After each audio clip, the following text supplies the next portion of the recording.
тэгэл багшийн тулааныг үзэл багшаагаа нэг сайхан тулаан шиг ирэн болохсон гэсэн тийм нэг гэгийнхэн тийм хүсэл зорилго мөрөөдөл бол бага багт байдаг байсан. Сайн байцгаана уу? Fairtex Mongolia-гийн өнөөдрийн онцлог зочин бол MGL холбооны 70 кг-ийн авраг, Шандас MMA тунгаа тимийн тамирчин, Jessica Хятадын хамгийн том болох холбооны анхны гэрээ байгуулсан тамирчин Намнан Баяр байна. Аврагын бүсийн авараа гэдэг алтан жаргал өнгөтэй Бэйли.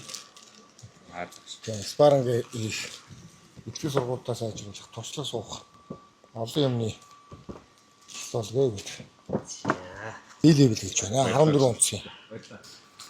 Сайн байцгаана уу? Холмогдлооны тамирчин Намнан Баяр байна. Тэгээд одоо удахгүй болох тулааны нэг юм урамшуулад ингээд бэлэг өгж байгаа Батг бахта баярлалаа. Энийг юм дээр айгуу тийм над бэлгшээлтэй санагдаж байна. Одоо ингээд би сүүлийн 3 тулаандаа ингээд дараалын ялт байгуулад байгаа. Тулааны топ зарлагдаад явуулахад яг ахтайгаа нэг уулзч тараад ах нь яалтчгүй нэг тулааны өмнө нэг урамшуулж таарад би тэр болгон дээр заавал яалчаад байгаа. Энэ удаагийнхаа тулаанд ч бас тэгээд сайхан мэдээтэй уулзцаа ихтэй баярлалаа л гэчлээ да. Тэгээд өөрөө ерөөдөө товчхон танилцуулахад Булган аймгийн Хутаг өндөр сумд төрсөн. Өөрийн маань нэрийг одоо Намнан Баяр нэр маань бас төрсөн нутагтай маань ашиггүй холбоотой. Яг л одоо Булган аймгийн Хутаг өндөр сумд Намнан гэдэг нэг сайхан хайрхан байдаг. Одоо бүх төрлийн жимс ургамалтай, олонний ургамал ихтэй сайхан том хайрхан байдаг юм билээ. Тэрүүгээр намайг бэлэгдэж нэрлэж исэн. Одоо манай аав маань Баян Онгор аймгийн Харьяатан байдаг. Тэгээ би өөрөө өсөхдөө аавынхаа нутагт төссөн. Тэгээд Баян Онгор аймгаараа хараал гэдэж явдаг. Аав Булган аймгийн Хутаг өндөр сумд төрсөн болохоор бас төрсөн нутгаа давхар хүн ярьж явах нь зүг болов гэж бодоод бас давхар юм бас ярьж явдаг. Ээж нь Хутаг өндөр. Тэг ээж маань Хутаг өндөр, Булган аймгийн Хутаг өндөр. Спортоор хэдэн оноос яаж хичээлж байгаа вэ? Би одоо нөгөө өсвөр хүүхэд байхдаа хичээлийнхэн зав цагаараа өөрийнхөө сонирхлоор яг тууштай биш ч гэсэн бас чөлөөтэй үндэсний бүхөр ер нь бас хичээлдэг байсан. Амьдралдаа үлгэрч шиг авдаг хүн байдаг шүү дээ.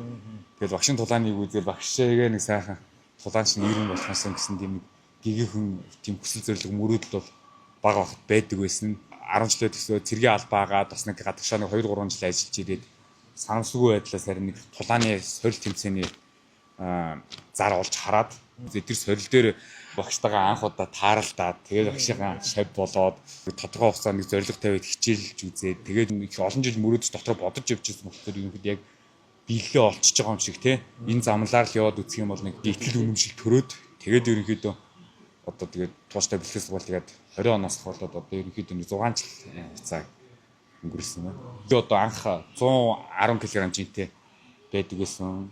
Бас ганц нэг 50 км татдаг байсан. Тэгээд 50 татгаа болоод зөв хоолдог болоод илүүдэл жингээ асаад амьдралын зөв хвшилтэй болоод тогтмол спортоор хичээлдэг болоод ингээд амьдралд маш олон шинэ дэвшлүүд давуу талууд ингээд үрдээд шал өөр болж байгаа тийм. Одоо энэ контентыг үзэж байгаа маш олон залуучууд бол бас үнэхээр бэлтгэл сургууль тууштай игээд тий зөв одоо орчин зөв бэлтгэл хийх юм бол аливаа буруу туршлагаас салж болдго юм байна гэдэг нь жишээ бахаа гэж бодож байна. За Намнан маань анх бол хасах 93 тоглож ирсэн. Гэхдээ хасах 93 дугаар нилээ хасаад 100 телээс хасаад тулдж ирсэн. Анхныхын тулаан л MGL-ийн оргил тулаан болсон шүү дээ. Анхны тулаан сорилоор 2 ялж гарч ичээд мэргэжлийн боксын залуучуудын дэлхийн аварга Баяр тогтох гэх мундаг тамирчинтай шууд оргил тулаан тоглож ялж байгуулж ирсэн.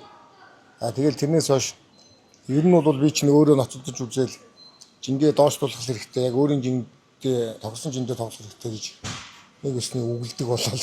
Тэгээ өөрөө ч мэдрээд оргил ахын тэртэйгээ ноцолдож үзэл. За хасах юм байна гээл 84 доо ороод 77 ороод сонирхчтой холбоо тулааны 77-гийн авраг болоод тэгээ сүлдээ 70 руу орсон та. Яг одоо 70-даа ингээд сайхан тулдаад одоо сайхан ялт байгуулад явж байна.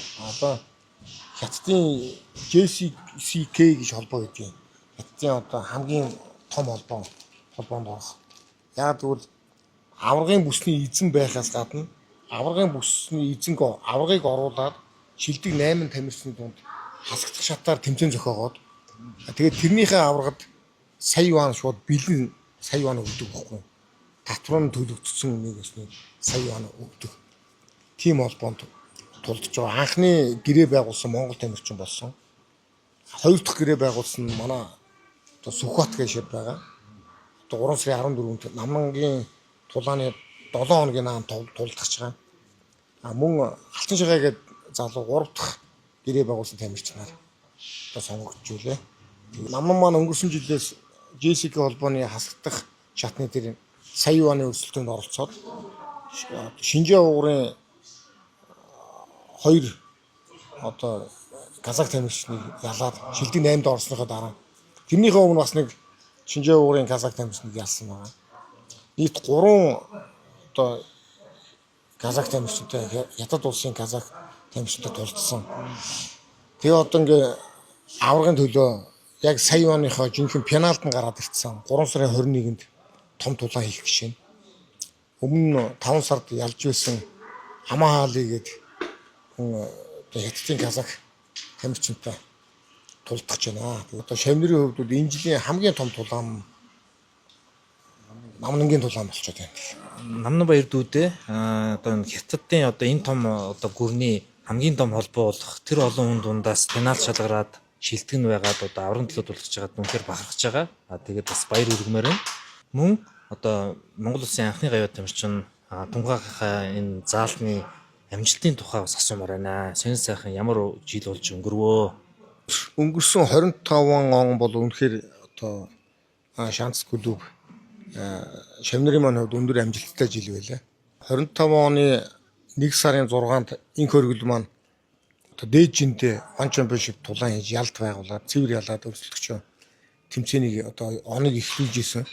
Тэрнээс хойш одоо оноо төгсөхдөө мөн 12 сарын 6-нд аврагын бүсний төлөө тулаан хийж дэлхийн авраг болоод нэг өсний оны сүүлийн тулаан хийж ингэж хаагдсан байна. Өнөөдөр 12 сарын 6 яг нөгөө тоо цифрийн нийлэмж нь 1206 гэх их Монгол улс байгуулагчны тоотой адилхан байна. Яг одоо өнгөрсөн цагаан сарын шинийг нэгнээс хойш могоо жилийн дотор гэх юм бол гадаадд тулдсан гадаадд одоо мэрэгжлийн холбоонд тулдж байгаа бүх шавнар маань одоо нэг ч ялагдalgүйгээр дандаа ялд байгуулсан тийм сайхан амжилттай байна.